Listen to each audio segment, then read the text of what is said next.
first 3 years were stark terror, and the last 3 years were sheer boredom. Yet that experience, a brain aneurysm, and 3 divorces have left him filled with song, proof of the resilience of the human heart.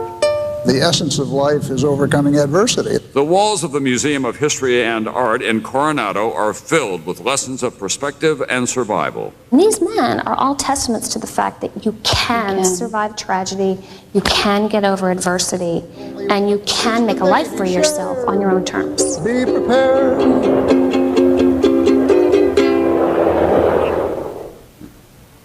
That's nightly news for this Friday. Veterans Day is Monday. Don't forget. I'm Tom Brokaw, and I'll see you back here then.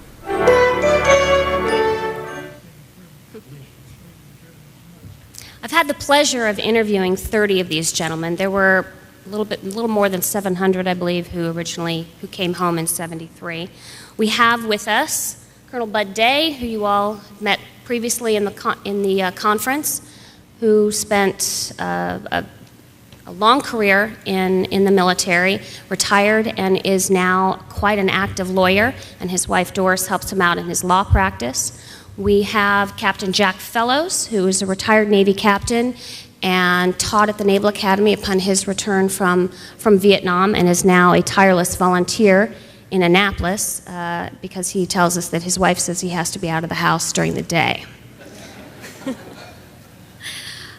We also have with us Colonel Tony Marshall, who when he returned from Vietnam, finished out his military career and is now a captain with United Airlines. So if you have any customer service complaints, you can direct them to Tony.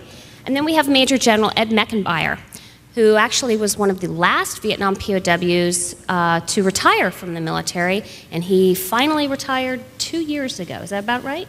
That's about right. And he works for SAIC, a defense contractor, also does lots of motivational speaking, and is also, if you go to air shows around the country, you'll find him as the MC. So I'm going to ask a series of questions to each of these men. Each one is directed at one of the panelists. I'm hoping that when he answers the question, he will also tell you a little bit about himself in the process. First question I'm going to ask is to Colonel Day. And I'm hoping, even though I have described some of these great lessons that we can glean from these men's experience, but I'm hoping that he can tell us specifically what lessons did you bring home from the POW experience that you shared and used with your family in your personal life and also professionally.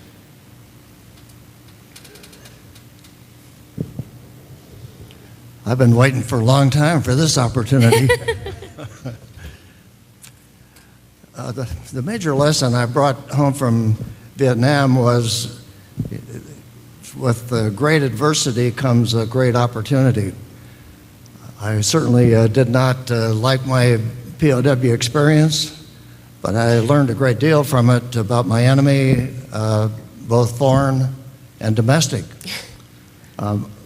Dr. Sorley, thank you so much for your marvelous analysis of how that war went. Your book is absolutely splendid. I ask that no one leave here without buying Dr. Sorley's book. And I say this because it fills in the absolute vacuum that all of us sitting here have. We did not know, after reading the books that are out there, what happened when those authors got through. And Dr. Sorley fills that gap in and explains to you how things went under just General Westmoreland, then over to General Abrams, and then to this disaster that followed. What I brought home from there basically was the need to stand up to the plate when the opportunity is there. And I look at Jack Singlaub out here, a friend of mine from the campaigns that we're involved in, another one of those stand-up guys who, when the time was right, he stood up, just like these Doolittle crews. When they said, "Who will go?" they said, "Send me." So what I took away from there was, first of all, the very marvelous work that those 160 POWs who preceded me in jail, the marvelous things they had done, how they got the system organized, the resistance effort that was going on, the great caring for each other, the maintaining of the standards that we were supposed to maintain. It was just marvelous to see that. Because of the brutality of our captors, a lot of times a lot of things happened that you just had no control over, and things didn't go the way exactly that you wanted it to do. But over that long period, things came out well. POWs came out of there with the most important thing they could do, their heads up. And for that I'll be ever grateful. And I also want to make a comment about Jack Fellows here, who picked me up after 101 days of torture and kept me alive.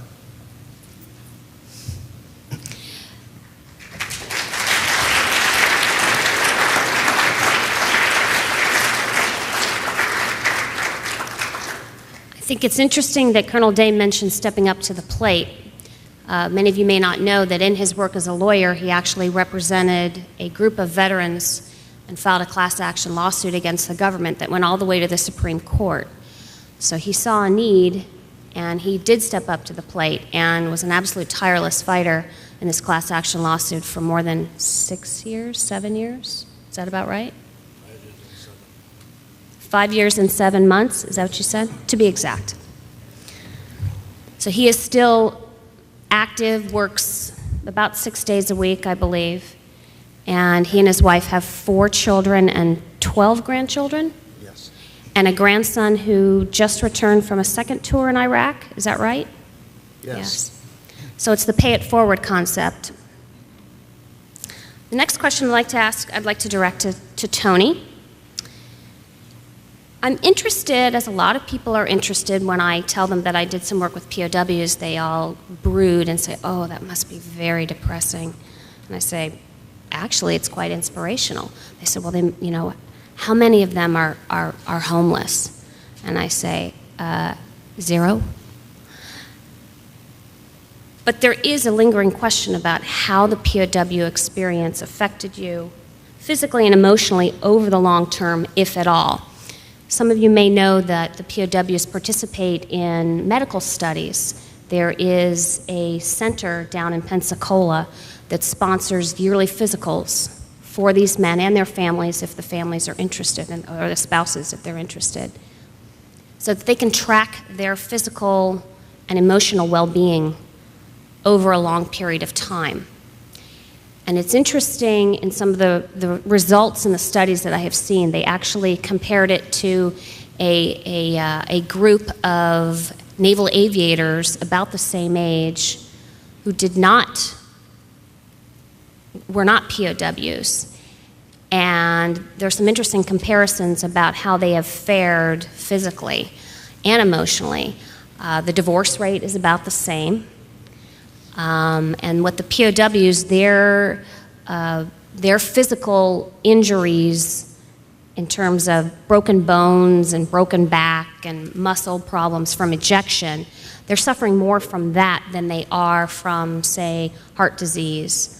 Because as a lot of them said, you know, while we were tortured, we also had pretty clean living. We didn't drink or smoke for 6 or 7 years. So they said there were some unusual and unexpected residual benefits, if you want to call them benefits. So Tony, can you tell us how did the POW experience physically or emotionally change you, if at all? And how did your quote-unquote recovery compare to the prevailing stereotype that exists out there about the Vietnam veteran and his or her readjustment after the war? Okay, first I'd like to see if Ed would like to take that one. Oh, you guys are going to switch, that's right. All right, we'll have... Go ahead. Ed.